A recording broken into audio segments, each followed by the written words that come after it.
وَإِذَا مَرِضْتُ فَهُوَ يَشْفِينِ.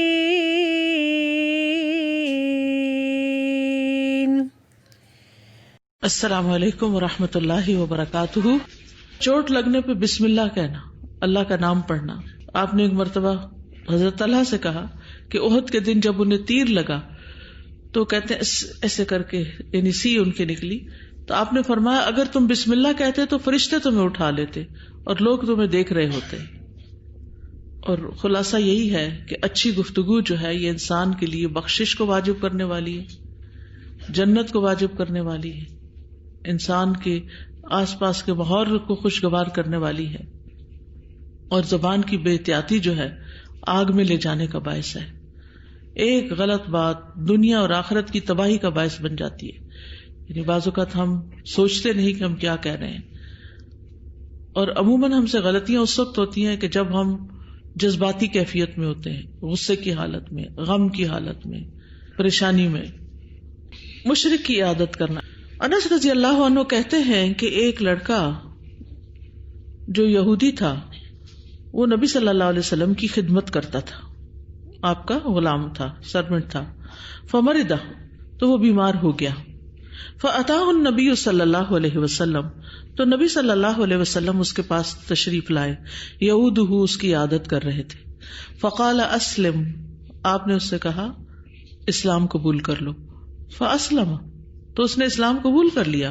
سعید بن مسیب عن ابیہ، اپنے والد سے روایت کرتے ہوئے کہتے ہیں لما حضر ابو طالب، جب ابو طالب کی وفات کا وقت آیا، جاءہ النبی صلی اللہ علیہ وسلم، تو نبی صلی اللہ علیہ وسلم ان کے پاس آئے. اس حدیث کے اور طرق بھی ہیں. صحیح بخاری میں یہ ایک اور جگہ پر کچھ یوں آتی ہے. انس کہتے ہیں کہ ایک یہودی لڑکا نبی صلی اللہ علیہ وسلم کی خدمت کیا کرتا تھا، وہ بیمار ہو گیا تو نبی صلی اللہ علیہ وسلم اس کی عیادت کے لیے تشریف لے گئے اور اس کے سرہانے بیٹھ کر فرمایا کہ مسلمان ہو جاؤ. اس نے اپنے باپ کی طرف دیکھا جو اس کے پاس ہی تھا. باپ نے اس سے کہا کہ ابو القاسم صلی اللہ علیہ وسلم کی بات مان لو. چنانچہ مسلمان ہو گیا. پھر نبی صلی اللہ علیہ وسلم یہ فرماتے ہوئے باہر تشریف لے آئے کہ اللہ کا شکر ہے جس نے اس لڑکے کو آگ سے بچا لیا. تو اس سے یہ پتہ چلتا ہے کہ نان مسلمز کی عیادت کی جا سکتی ہے، خاص طور پر اگر آپ اس کو اس وقت اسلام کی دعوت دینا چاہیں تاکہ اسے اللہ کے عذاب سے نجات دلائی جا سکے. اور اسی طرح اگر ایسا شخص ہو جو مسلمان نہیں لیکن آپ کا رشتہ دار ہے یا پڑوسی ہے تو اس کی بھی عادت کرنی چاہیے. پھر اسی طرح یہ ہے کہ اگر بالکل ہی کوئی ان نون شخص ہے، نہ کوئی واسطہ، نہ رابطہ، نہ تعلق، تو نہ بھی کرے تو پھر خیر ہے. ہاسپٹل میں سے خاص طور پر باہر کے ملکوں میں جب جاتے ہیں تو مسلمز کے علاوہ نان مسلمز بھی مختلف وہاں پر ہوتے ہیں. وہ بہت ہی اچھا موقع ہوتا ہے کہ جب ان کے عموماً رشتہ دار ملنے نہیں آتے اور مسلمانوں کا تانتا بندہ ہی رہتا ہے نیکی کمانے کے لیے، تو وہ ان کے اوپر ایک بہت اچھا اثر بھی ڈالتے ہیں کہ یہ اپنے پیاروں کی خبر لیتے رہتے ہیں. تو ایسے میں اگر ان کا بھی حال پوچھ لیا جائے تو اسلام سے جو ایک نفرت ہے یا اسلام کی جو ایک دعوت ہے اس پر بھی کام ہو سکتا ہے. پھر اسی طرح اگر قریبی رشتہ داروں میں ہو تو ایسی صورت میں تو انسان کو لازماً پھر جا کر ایک دفعہ دعوت دینی چاہیے، یعنی جان پہچان والا ہو کوئی. جب مریض کی عیادت کرے کوئی، پھر نماز کا وقت آ جائے تو ان کو جماعت سے نماز پڑھا دے.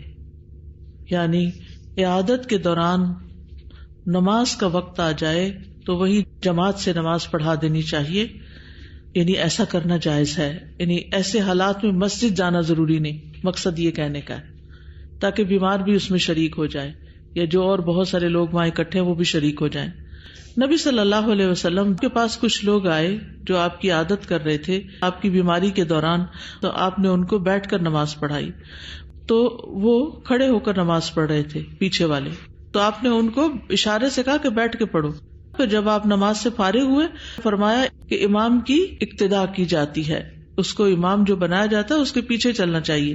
جب امام رکوع کرے تو رکوع کرو، اور جب وہ اٹھے سر اٹھائے رکوع سے تو اٹھو، اور اگر وہ بیٹھ کر نماز پڑھا رہا ہو تو پھر تم بھی پیچھے بیٹھ جاؤ.